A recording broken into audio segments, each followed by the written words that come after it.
LC Productions présente. Fais de ta vie un rêve et de ton rêve une réalité. Des parcours d'artistes exceptionnels, différents, incontournables ou naissants, et ou peut-être par trop méconnus ou injustement oubliés. Luz Chaban à l'antenne pour partager avec ses artistes invités le discours, le sourire ou les larmes d'une âme, celle qui fait d'eux des artistes. Chers amis auditeurs, bonjour. J'espère vous trouver en toute bonne forme pour vous présenter une artiste hors du commun. Cynthia Evers est peintre, une femme aux multiples facettes et aux 1000 projets, 1000 credos, 1000 volontés. Cynthia est bouillonnante d'énergie et défend toutes les causes qui lui tiennent à cœur avec la même énergie. Mais écoutons-la plutôt, laissons-lui la parole. Bonjour Cynthia, je suis vraiment très heureuse de t'accueillir dans mon émission Ne pas rêver sa vie mais vivre ses rêves. Et pour commencer, veux-tu te présenter pour nos auditeurs? Bien sûr Luz, bonjour. Je suis très contente d'être en face de toi. Et voilà donc, qui suis-je? Je m'appelle Cynthia Evers, je suis née en 1962 à Bruxelles et je suis artiste peintre. Et donc, en attaquant une interview comme celle-ci, on ne résiste pas à te demander quel est ton parcours. Moi, je suis un tout petit peu initiée, j'ai déjà lu beaucoup de choses et je pense que tu as un parcours multiple. Oui, j'ai un parcours qui n'est pas une ligne droite et ça, c'est quelque chose de magnifique d'ailleurs. J'ai l'impression d'avoir eu déjà plusieurs vies et j'aime beaucoup chacune de ces vies en réalité. Et je pense qu'on peut rester la même personne aussi au travers de vies très différentes. Bon, il y a des moyens d'expression qui sont plus plastiques, mais il y a d'autres moyens d'expression qu'on peut intégrer dans une vie sociale, dans un métier différent. Enfin bref, rester entière et rester quelqu'un qui a quelque chose à dire. Ou oui, la même identité, mais à travers des mondes différents. Et si tu voulais nous expliquer un petit peu quels sont tous ces mondes, parce que je pense que quelque part, ils font tous partie de l'inspiration qui te conduit à tes œuvres. Oui, j'imagine, je suppose. Eh bien, au départ, bien sûr, enfant, j'aimais dessiner, j'aimais peindre, mais j'avais absolument pas l'idée d'en faire un métier. Je pense que je ne savais même pas que ça pouvait être un métier, parce que, bon, enfant, on sait pas tout ça. Et donc, en avançant dans la vie, j'ai eu envie à un moment donné d'écrire. Puis, je me souviens, je m'étais informée, il y avait en Suisse vaguement une école d'écrivains, mais c'était inaccessible, budgétairement, etc. Puis bon, j'ai avancé et, in fine, j'ai voulu devenir journaliste. Bon, donc j'ai entamé des études à l'université de Liège. On pouvait pour faire le master en journalisme, il y avait plusieurs solutions pour y arriver. J'ai choisi les langues germaniques, comme j'aurais pu choisir le droit ou la philo ou peu importe. Et donc voilà, ça c'était ma première grosse envie dans la vie. Et puis il est arrivé quelque chose. En fait, j'avais un projet et il est arrivé un drame dans ma vie qui a fait que ce projet n'a pas pu se réaliser et je me suis retrouvée à ne plus savoir comment faire pour avancer. Voilà, j'étais dans un état vraiment désastreux et j'ai atterri à l'académie.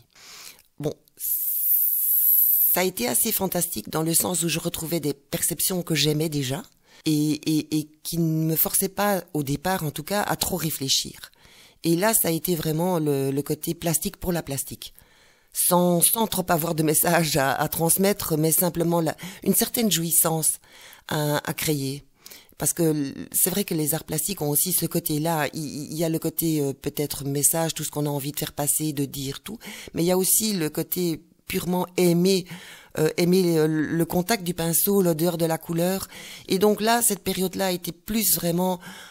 Ça m'a vraiment permis d'avancer et de cracher ma valda et de me remettre un petit peu à pouvoir évoluer dans la société. Et j'avais d'ailleurs choisi de faire aussi le cours du soir en sculpture, puisque la journée c'était peinture.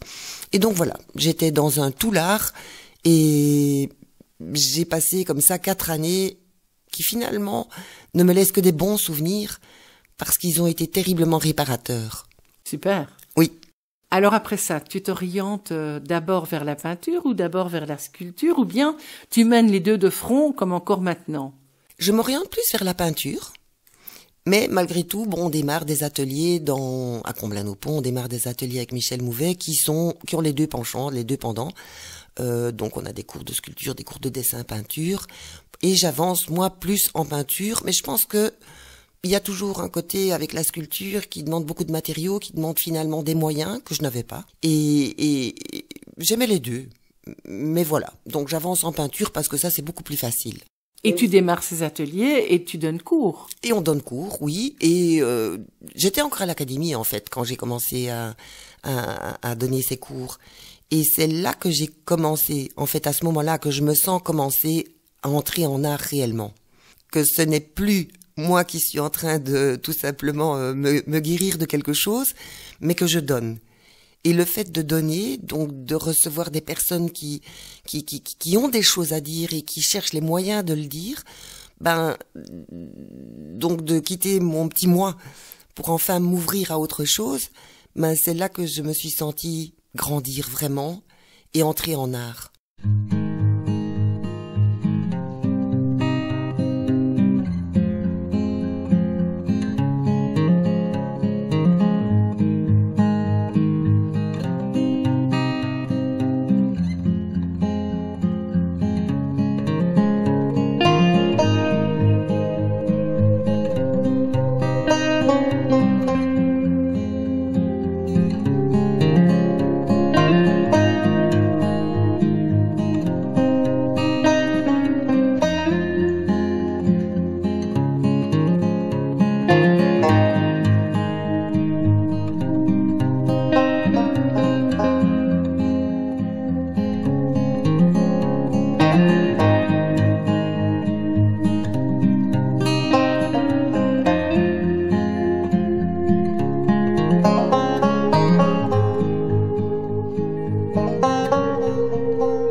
Alors, je crois savoir que parallèlement à tout ce trajet artistique que nous te connaissons ici en Belgique, il y a la Cynthia Globetrotter qui va de par le monde, qui expose un peu partout aussi. Oui, absolument. Mais bon, le côté Globetrotter, je crois que je l'ai toujours eu. Bon, j'adore voyager, j'adore bouger, j'adore la rencontre. Et c'est vrai que dans une première partie de vie, donc après cet épisode académie, j'ai eu la chance d'avoir des personnes qui m'ont dit on a créé une société avec un produit qui est prévu pour les pays en voie de développement, on cherche quelqu'un, est-ce que ça t'intéresse? Donc bon, c'était un gros flou, on savait pas très bien. J'ai dit oui. Ça c'est un mot que j'ai souvent dit dans ma vie d'ailleurs. Et je me suis retrouvée quelques mois plus tard à faire une étude de marché dans le Kivu. C'était la première fois que j'avais pris un avion, la première fois que je mettais évidemment les pieds en Afrique, et je faisais une étude de marché pour l'installation d'une petite unité de fabrication de solutés de perfusion en technologie appropriée, toute simple. Donc le but c'était de pouvoir décentraliser des petites fabrications comme ça de produits hyper lourds à transporter en avion et de pouvoir les produire en autarcie dans des endroits assez difficiles d'accès. Et bon voilà. Donc là, j'ai fait ça après pendant des années. Et tu es sortie de l'art comme tu y es entrée ou... Mais j'en suis... De temps en temps, entre deux avions, j'ai continué à faire quelques petites peintures, mais enfin de moins en moins parce que ça m'a complètement pris ce boulot. Et il était hors horaire, enfin je veux dire, c'est le genre de boulot où on se pose pas la question de savoir à quelle heure on travaille parce qu'on est dedans tout le temps. Je m'étais d'ailleurs pas posé non plus de question de mon salaire parce que je m'en foutais complètement. C'était juste du bonheur de pouvoir faire ça. C'est un milieu tellement passionnant et il y a tellement à faire dans ce type de pays que c'est énorme la place que ça prend dans une vie. Donc moi j'ai été temps plein cette personne qui essayait de placer des unités de fabrication dans différents pays, quoi. Et tu as fait ça pendant combien d'années? Ben écoute, j'ai fait ça pendant, je sais plus exactement, 3-4 ans au départ. Et puis, bon, la société avait du mal quand même à persévérer parce que c'est hyper difficile. Les budgets existent, mais bon, l'Afrique, ça reste l'Afrique. Entre les rêves et le concret, on a des grosses batailles à mener. Mais entre-temps, j'avais rencontré sur le terrain pas mal de monde. Et la Belgique était une plaque tournante à l'époque pour le pharma, le produit pharma générique. Et donc, une boîte française qui faisait l'hospitalier sur l'Afrique m'a proposé de devenir gérante d'une filiale à Bruxelles qui ferait le produit pharma. Et bon, j'ai accepté. Et donc, j'ai continué, mais en étant plus dans la vente de produits pharma génériques. Mais sur Bruxelles, tu n'étais plus en Afrique. Mais si, parce qu'il fallait toujours encore aller beaucoup là-bas. Sinon, d'ailleurs, je ne l'aurais plus fait, je pense, hein, parce que pour moi, c'était quand même. Je faisais ça un peu comme un boy scout. Je crois que le côté commercial, je l'oubliais très peu, je l'oubliais beaucoup, et parce que simplement, j'ai bossé avec des gens comme la Croix-Rouge, l'équivalent en France. Enfin, c'était des catastrophes qui arrivaient de gauche et de droite. Et puis, il y avait des urgences. Ça pouvait être le samedi soir, la nuit du samedi au dimanche, où tout à coup, il y avait une épidémie qui s'était déclarée quelque part, il fallait des kits d'urgence. Donc, on avait quand même un sentiment, même s'il y avait une part économique, c'est vrai, mais de faire quelque chose qui allait aider les gens. Donc on était entre l'économique et l'aide pure. On donnait beaucoup. Il y avait moyen de donner beaucoup de sa personne. Et je crois que c'est ça qui m'a passionnée dans ce boulot. Et c'est pour ça que je l'ai continué encore un certain nombre d'années. Et je pense que d'ailleurs c'est au moment où j'ai pris une certaine conscience du côté aussi finalement très économique de la chose que j'ai eu envie de l'arrêter. Ah oui.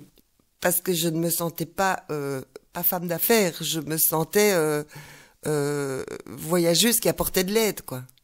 Et donc bon, ça, quand j'en suis devenue plus lucide, ça m'a un peu moins intéressée. Donc voilà, j'ai fait ça jusqu'à 31 ans. Et l'Afrique a une place dans ton art? Je pense qu'elle a une place, mais ce n'est pas une place en termes de couleur, ça tu le sais très bien. Tout à fait. Ce n'est pas c'est une place en termes de compréhension des différences d'abord. J'ai rencontré des sociétés hyper différentes. J'ai aimé énormément comment d'autres peuvent vivre. Et justement, moi, j'aime la différence. Tu ne m'entendras jamais dire que je suis la même personne que des personnes issues d'endroits tellement différents, avec des cultures de base tellement différentes. Et je déteste qu'on essaye de gommer les différences. Je déteste qu'on se ressemble tous, parce que ça n'a pas de sens. Mais ça, c'est très essentiel dans ton art, justement. Oui, c'est absolument... Je pense que on doit se connaître et connaître sa différence pour pouvoir trouver en soi la manière avec laquelle on peut aussi trouver des ressemblances avec les autres qui, elles, nous permettent de mener une vie de société, puisqu'on est des animaux sociaux, on a besoin des autres, mais que si on essaye de gommer les différences à la base, ça donne juste des paumés mal dans leur peau, qui n'ont plus d'identité, qui ne savent plus qui ils sont. Donc je pense que c'est hyper essentiel justement de pouvoir garder sa maison, comme on dit. Sa maison, ce dont on vient, ce qu'on nous a inculqué petit, ce qui est dans notre génétique, nos racines. Oui, absolument. Et puis après, quelque part, on se ressemble tous parce que on a ce droit d'être soi-même et qu'on peut regarder comment avancer ensemble. Et je trouve que dans la société actuelle, on fait fort l'inverse. Tout le monde veut absolument être hyper différent des autres et s'inventer des différences, alors que justement les différences, on les a. Il n'y a pas besoin de les inventer. Tout à fait. Et que la bonne manière d'avancer ensemble, ce serait plutôt justement de chercher tous comment est-ce que je peux être comme l'autre. Oui. Dans en tout cas mon avancement de tous les jours, en regardant mes différences, mais en agissant ensemble, quoi. Je suis tellement d'accord avec toi, Cynthia, sur ce sujet, que j'ai envie de te proposer et de proposer aux éditeurs ce texte de ma plume qui me tient à cœur au jour le jour dans tout ce que je fais.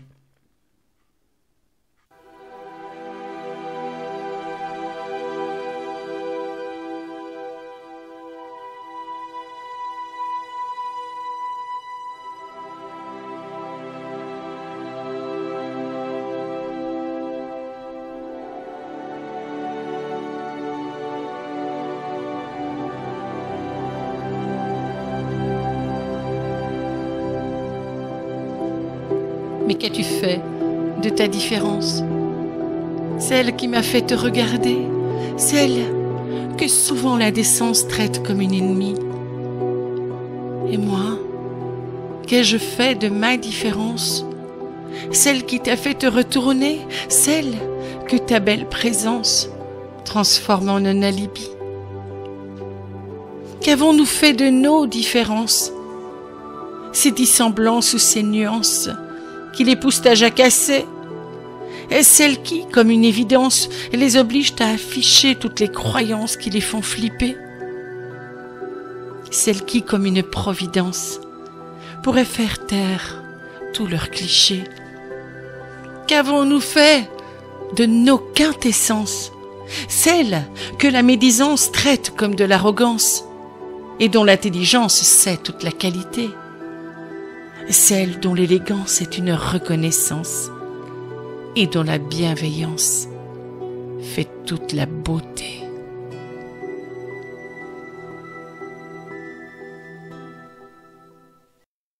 C'est vrai que la quête de l'authenticité, c'est pas donné, c'est pas facile. C'est aussi quand même, je crois, un des plus beaux moteurs de la créativité, non? Oui. Bien sûr, c'est un moteur de la créativité, mais cette authenticité, en réalité, elle devrait couler de source quelque part. Tout à fait. Voilà, on n'a pas besoin de la construire, quoi. Ça me fait parfois peur quand je vois tant de gens qui se posent la question de comment est-ce que je pourrais être différent des autres. Ah oui, mais oui, on l'est. On l'est. Voilà. C'est là, je dis, cette authenticité, une fois qu'on l'habite tout à fait naturellement, oui. Je pense que c'est un des plus beaux moteurs de créativité à ce moment-là. Oui, tout à fait. Donc simplement, effectivement, si on a du mal à retrouver son authenticité, peut-être tenter ça, mais pas le tenter en essayant d'être différent. Voilà. Non, le tenter dans un retour sur soi-même, quoi. Tout à fait. C'est très, très présent dans ton art, hein, ça. Et j'allais dire, on parlait d'identité. Pour le peu que je sache et que j'ai pu apprécier quand je regarde tes œuvres, j'ai une impression très très forte d'une étude profonde, d'une réflexion profonde sur des signes identitaires, des signes de la fragilité, des signes de la force, des signes de la différence, des signes du partage. Tu veux en parler un petit peu? Mais j'aime beaucoup déjà quand tu mets à côté 2 mots comme force et fragilité. Je sais que ce sont des mots qui te touchent aussi, mais j'adore ce droit à avoir d'une part de la force et d'autre part de la fragilité. Je trouve que dans la compréhension un peu basique des choses, parfois l'un maquillerait l'autre, alors que c'est totalement faux. C'est un peu comme on dit, quelqu'un qui connaît pas la peur peut pas être courageux. Voilà. Mais je pense que quelqu'un qui connaît pas la fragilité peut pas être fort. Absolument. Il y a quelque chose, justement, la force, ce serait justement de dépasser sa fragilité sans l'effacer. Parce que la fragilité, c'est aussi une manière de vivre, de sentir, de percevoir des tas de choses. Et si on n'a pas de fragilité, ben on va passer à côté de trop de choses totalement essentielles. Donc il faut pouvoir vivre sa fragilité et en même temps trouver en soi la force de construire à partir de cette fragilité. Donc et là on peut avancer. Oui, et ça c'est deux mots. Je pense pas que j'arrive déjà, ou j'arrive trop peu sûrement à exprimer tout ça, hein, parce que tu sais, de toute façon la peinture c'est un chemin. Et si tu crois que tu vas t'arrêter un jour, c'est que tu es peut-être déjà un petit peu mort, c'est que tu n'as plus rien à dire, et ce serait totalement impossible. Donc on avance avec la maturité qu'on a, avec les expériences qu'on a, et moi j'espère encore arriver à affiner, à trouver des tas d'autres manières de dire les choses. Je voudrais bien encore avoir quelques vies devant moi. Bon, ben probablement que je n'aurai pas ce luxe, mais au moins encore assez de vie que pouvoir me retourner et me dire, ah oui, là, t'as encore compris ça en plus, et tu parviens à le transmettre. Voilà. Tout à fait. Et donc, tu nous parlais de ce que tu as fait comme boulot jusqu'à tes 31 ans. Oui. Voilà. Et tout à coup, c'est imposer le souhait, le besoin, le désir de reprendre tes pinceaux. Eh bien, oui et non. À cet âge-là, j'en avais toujours l'envie. Quelque part, il y a toujours eu une envie, mais ça s'est pas toujours mis. Et en fait, à 31 ans, j'ai rencontré le père de mes enfants. Et bon, moi qui n'avais jamais pensé enfant, qui n'avais jamais même imaginé avoir envie d'avoir un enfant, ben, je me suis retrouvée en face de quelqu'un qui en voulait 3. On l'a joué à pile ou face, j'ai eu 3 enfants. Donc, ben oui, on fait les choses en entier ou on ne les fait pas. Et bon, là, je suis rentrée quand même dans la période de vie, je pense, la plus difficile. Parce que comme je suis quelqu'un qui adore faire à fond, ben j'ai fait ça à fond aussi. Et donc, il ne m'est pas resté beaucoup de place pour moi-même. Voilà. D'accord. Peut-être qu'à refaire cette partie-là, je l'aurais peut-être fait un petit peu différemment. Parce que mes enfants, quand ils me regardent maintenant, ils me disent « Mais maman, on ne te demandait pas ça. » Mais bon, moi j'ai cru qu'on me le demandait. Donc voilà, j'ai une période là où je suis essentiellement maman. Et contente de l'être. Hein. Et c'est une parenthèse géniale. Hein, voilà, quand on l'a vécu, on le sait. Même si on le voulait pas avant, ben quand on l'a vécu, on est quand même extrêmement heureux de l'avoir vécu. Jusqu'au jour quand même où bon, j'ai commencé à pousser des coudes à gauche, à droite, machin truc. Il me fallait de nouveau des pinceaux. Là, ça commençait à être vraiment grave. Et je me suis fait violence. Hein. Je me suis fait violence parce que je ne me sentais pas le droit, en fait. C'était assez ridicule. Mais je ne me sentais pas le droit de reprendre une place pour moi-même. Et donc, dans la douleur, j'ai imposé ce besoin. Et j'ai été m'acheter un pot de gouache et des pinceaux. Et j'ai recommencé à travailler tout simplement sur du papier. C'est ce que j'avais quitté à l'académie parce que bon, la toile était inaccessible. Donc j'avais beaucoup travaillé sur papier, marouflé sur panneau. Voilà. Et j'ai recommencé. Et puis je me suis rendu compte, mais du bonheur que ça m'apportait. Et il n'a pas fallu longtemps pour que ça s'impose comme un temps plein, quoi. C'était impossible pour moi de peindre un peu. Et à ce moment-là, déjà, tu travaillais uniquement en noir et blanc ou pas? Oui, mais j'avais déjà à l'académie un petit peu touché à ce côté noir et blanc parce que, bon, au départ, à l'époque, il y avait l'huile. Très peu d'acrylique, hein, ça commençait sur le marché, mais c'était un peu inaccessible. Mais moi, l'huile, c'était pas mon truc. Ça séchait pas assez vite, enfin voilà. Et j'avais fait des petits essais, comme ça, j'en ai même fait beaucoup, d'introduire du latex blanc dans mes huiles. Bon, les profs pas très présents, mais enfin les quelques fois où ils ont vu ça, ils ont vraiment pas aimé. La technique mixte, on n'en parlait pas à l'époque, c'était pas du tout quelque chose de toléré. Et donc je fautais en faisant ça, mais il me reste quelques peintures de l'époque qui ont super bien survécu, comme quoi c'était complètement faux que ça n'allait pas fonctionner. Et donc j'atténuais très fort les tons, jusqu'à arriver quand même déjà à ce moment-là à quelques œuvres noir et blanc. Latex blanc et huile noire. Et donc oui, ça avait déjà démarré quand même cette histoire de noir et blanc. Et donc quand j'ai repris les pinceaux, ben quelque part, ça s'est vraiment imposé, quoi. Et ça a un sens tout à fait particulier pour toi de ne travailler que en noir et blanc. Eh bien, oui, ça a un sens. Et d'ailleurs, bon, j'ai quand même fait quelques œuvres hautes en couleurs, ne serait-ce que pour me prouver à moi-même que c'était pas une échappatoire, que c'était pas faute de maîtriser les couleurs. Quand j'ai donné cours, j'ai toujours donné cours à des gens qui peignaient en couleurs. Mais oui, parce que j'ai besoin de m'infliger une économie de moyens. Alors ça, bon, je dois peut-être encore faire ma propre psychanalyse de cette histoire, mais je m'impose des choses. Et à partir du moment où je m'impose un peu de moyens, eh bien, je ne peux pas tomber dans la facilité, je peux pas tomber dans le joli, ça c'est clair.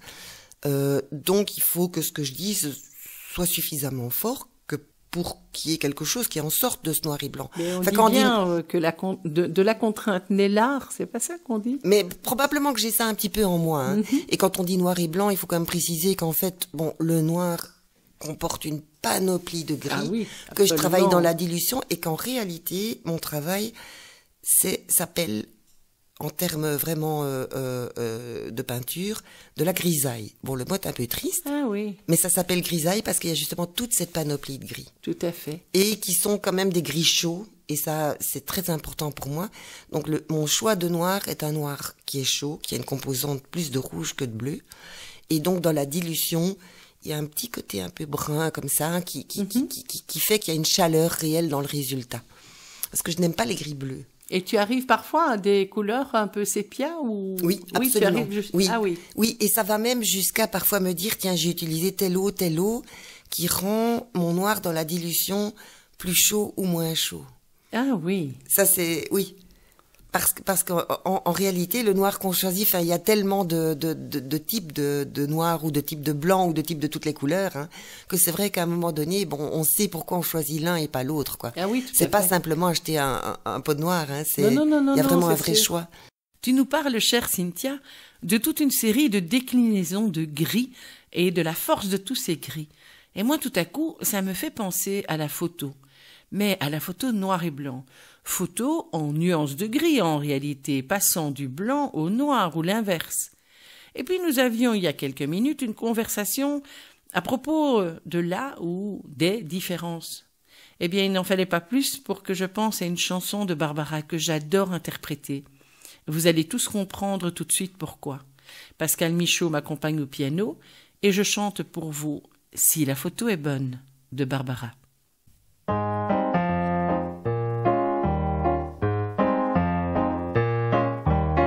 Si la photo est bonne, juste en deuxième colonne, il y a le voyou du jour qui a une petite gueule d'amour. Dans la rubrique du vice, il y a l'assassin de service qui n'a pas du tout l'air méchant, qui a plutôt l'air intéressant. Coupable ou non coupable, s'il doit se mettre à table, que j'aimerais qu'il vienne pour se mettre à la mienne.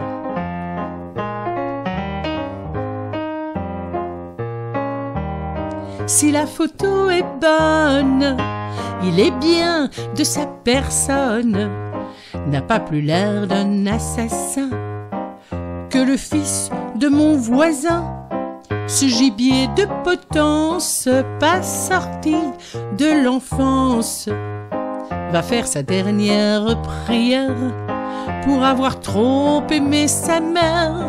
Bref, on va pendre malheureux qu'avait le cœur trop généreux. Moi qui suis femme de président, j'en ai pas moins de cœur pour autant de voir tomber des têtes. À la fin, ça m'embête. Et mon mari, le président, qui m'aime bien, qui m'aime tant, quand j'ai le cœur qui flanche, tripote la balance. Si la photo est bonne, qu'on m'amène ce jeune homme, ce fils de rien, ce tout est pire, cette crapule au doux sourire, ce grand gars au cœur tendre qu'on n'a pas su comprendre. Je sens que je vais le conduire sur le chemin du repentir pour l'avenir de la France contre la délinquance. C'est bon, je fais le premier geste, que la justice fasse le reste, mais je vous le rappelle, surtout qu'il soit fidèle à l'image de son portrait, qu'il se ressemble trait pour trait. C'est mon ultime condition pour lui accorder mon pardon. Si la photo est bonne, si la photo est bonne, si la photo est bonne, si la photo est bonne.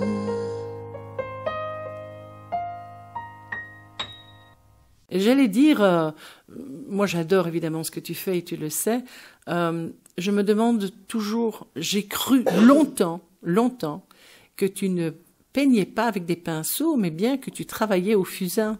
Oui, mais ça c'est... Bon, il y a pas mal de gens qui croient ça tant qu'ils n'ont pas vu en vrai. Donc oui. Ça c'est... Moi, j'adore quelque part quand même pouvoir dire que si on n'a pas vu en vrai, c'est pas la même chose.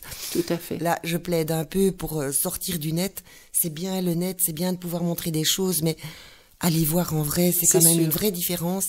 Et même moi-même, quand je vais voir des expos, mais je suis hyper contente d'être soit très déçue, parce que les photos étaient plus belles que la réalité, soit émerveillée parce que je me rends compte qu'à voir en vrai, j'ai tellement gagné par rapport à ce que j'ai vu sur Internet, et donc je continue à plaider pour aller respirer vraiment près des œuvres pour savoir à quoi elles ressemblent en vrai, quoi. Et donc non, moi je travaille effectivement au pinceau.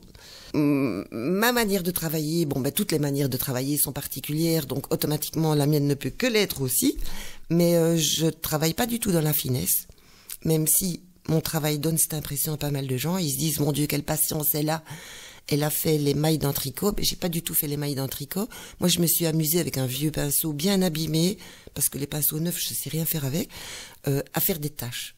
Et les taches, en fait, il y a presque un côté pointilliste dans mon travail. Et cet ensemble de taches, tu recules de 2 mètres et tu as le tricot. Mais j'ai pas tricoté. Et j'adore justement ce type de challenge de comment est-ce que je vais rendre telle matière. Et à un moment donné, je comprends picturalement comment cette matière est constituée et je vais te la rendre. Ça peut être avec des cotons-tiges, ça peut être avec justement le vieux pinceau, ça peut être avec un cutter aussi, hein. Je mets, j'enlève, je griffe. Donc je suis dans un travail qui est assez brut. Je me demandais comment tu dessinais les ongles. Mais c'est très brut. C'est extraordinaire en fait. Pourtant. Mais parfois un ongle, c'est un coup d'éponge. Ah oui. Et quand je suis dans un bon moment, c'est le premier coup d'éponge qui fait cet ongle et il est juste. Et quand je suis dans un moins bon moment, ça peut mettre 2 heures. Parce que c'est un peu ça aussi quand on travaille avec des moyens pareils, il faut voir le hasard qui est beau et le garder, et puis il y a celui qui est pas beau et qu'il faut vraiment travailler pour l'amener, quoi. Mais je suis pas du tout dans un travail patient. En fait, je suis pas très patiente. C'est quelque chose sur quoi on reviendra. Tu aimes, je crois, la rapidité. Tu as aussi un appétit gargantuesque d'expériences, de rencontres, de choses. Ce qui me vient encore en tête, et je pense qu'il est temps de le dire aux auditeurs, c'est que, comme tu l'as bien signalé, rien n'est plus beau que d'aller voir en vrai les œuvres dont on parle. Alors bien entendu, pour qu'ils aient le plaisir de te découvrir, bien dès le lendemain de cette émission, ils pourront trouver sur la page de l'émission une exposition virtuelle que je pourrais faire grâce à toi, parce que tu m'as confié des photos de tes œuvres, mais aussi ce qui serait vraiment magique, c'est qu'on ait ton agenda, tes expos, parce que si on veut les emmener te voir, il faut qu'ils sachent où aller, à quelle date, etc.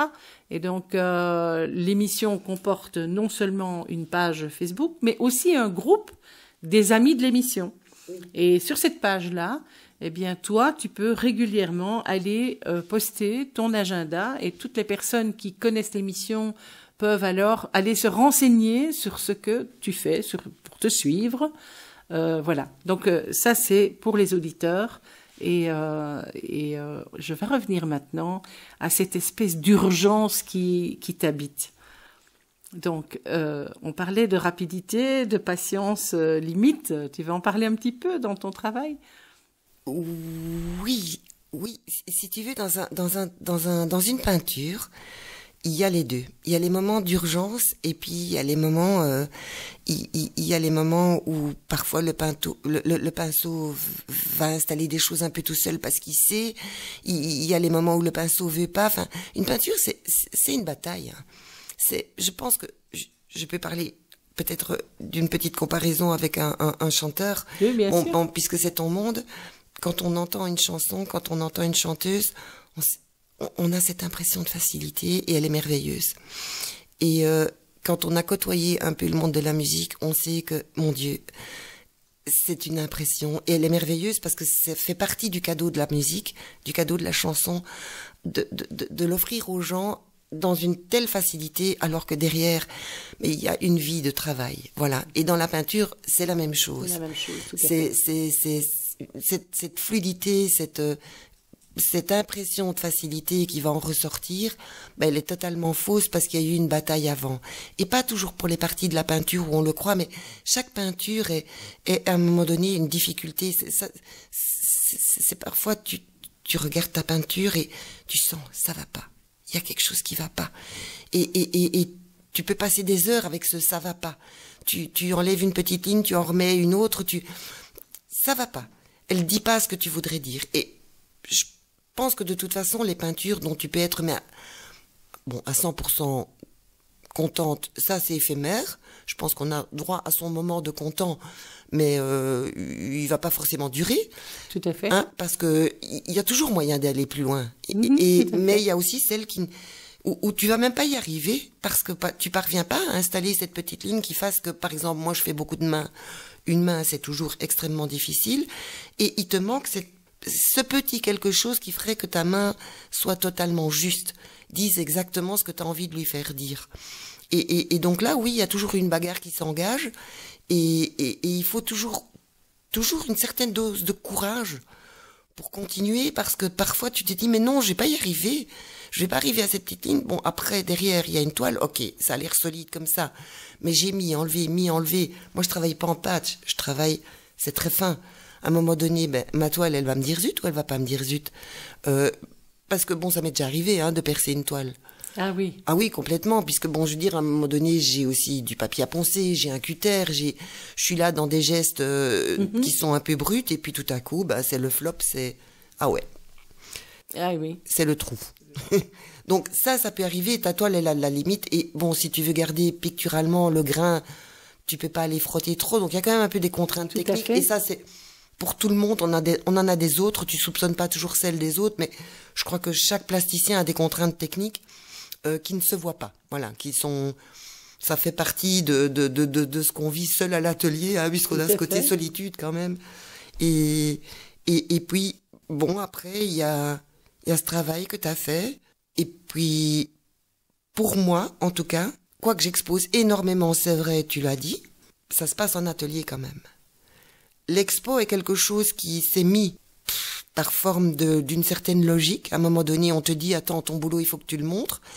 Et 10 ans après, t'as plein d'expos dans tous les coins presque du monde, voilà. Oui. Mais en même temps, le moment d'exaltation, il n'est pas, pour moi en tout cas, dans l'expo. Il est dans l'atelier. Parce qu'il est avant, parce que quelque part, ce que tu le fais pour les gens, pour parler, pour dire, pour communiquer ou pas. Mais écoute, non, je pense que c'est pas vraiment ça. Au moment où je suis dans l'atelier, je pense que je sais ce que j'ai envie de transmettre. Donc l'envie de transmettre, elle est là. Mais au moment où je suis dans la galerie, j'ai juste envie que la galeriste fasse le job. Ah oui, tout à fait. Parce que là, je ne suis plus dans le moment où j'ai la capacité d'en parler réellement. Ah non, c'est bien pour ça que je pensais avoir compris oui. que le moment d'exaltation, il a lieu à l'atelier, oui. au moment où tu décides de vouloir dire quelque chose. Voilà. Tandis qu'après, j'ai envie de faire partie presque du public et puis qu'on m'oublie, quoi. Bien sûr. Tu vois, ce que j'ai à dire est au mur. Oui, oui, oui, oui. Anna. Alors, j'ai envie de reprendre 2 choses dans ce que tu nous as dit. Je suis fascinée par ta façon de dessiner les mains. Et on parlait tantôt de force et de fragilité. Et je trouve que ta façon de dessiner les mains, elle illustre vraiment très très bien cette espèce de dualité qui est là tout le temps dans, comment dire, dans ta pensée. Tes mains sont très fortes, mais en ce qui me concerne, elles révèlent une tendresse infinie. Ce sont souvent des mains qui ont travaillé que tu dessines. Et je trouve que les mains qui ont une histoire, elles nous font tressaillir en fait. Et donc, voilà, moi c'était ma remarque et je ne sais pas si elle est juste, mais quand je vois tes dessins de mains, c'est ça que ça m'inspire en fait. Et quand je t'entends parler de force et de fragilité en dualité continue, ben voilà, je trouve que c'est bien illustré par tes toiles, tes dessins de main. Oui, mais je pense qu'en fait, tu as tout à fait compris ce que j'essaye d'exprimer. Et si tu le ressens en plus, bon, ben, c'est super pour moi.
Mais toi, tu as des œuvres qui se baladent un peu partout dans le monde.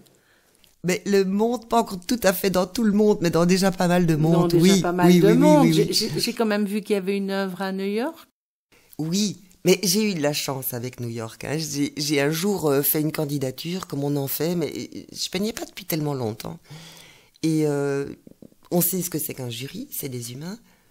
On sait qu'il y a des humains qui sont derrière tout ça, qui vont faire des choix. Et donc c'est vrai que ce petit, j'insiste, hein, je pense que de la chance il en faut un peu, mais que derrière on peut aller la chercher, on peut surfer sur sa chance. Mais toujours est-il que je me suis retrouvée, oui, en expo à New York. Et je me suis retrouvée en expo à Lisbonne, je me suis retrouvée à Milan, à Berlin. Actuellement, je suis en Corée. Donc, c'est vrai que ça fait énormément plaisir.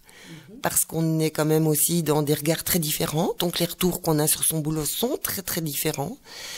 Et puis que bon, ça prolonge un peu mon côté globetrotter quand même. Hein. Voilà. Donc voilà, parce que, allez, a priori, je suis mon travail. Donc j'essaye d'aller là où il est et de voir un peu plus que la galerie ou le centre culturel où ça se trouve. Donc bon voilà, ça me permet de continuer à explorer le monde, quoi. Ça c'est vrai que ça m'apporte beaucoup. Eh bien voilà, chers amis auditeurs, qu'il me faut donc vous quitter en vous souhaitant une merveilleuse année 2022, pleine de petites joies quotidiennes, de petits bonheurs qui font chaud au cœur et, seul capital à protéger à ce jour, une excellente santé. Et puis, laissez-moi vous rappeler que si vous le souhaitez, après avoir écouté cette belle interview de Cynthia, rendez-vous sur la chaîne YouTube LC Productions ASBL pour y retrouver une expo virtuelle des œuvres de Cynthia Evers qui, je l'espère, vous donnera l'envie irrépressible d'aller voir ces expositions en vrai. Je vous dis à bientôt pour d'autres interviews et reportages LC Productions. Prenez bien soin de vous, de vos proches et de tous ceux que vous aimez.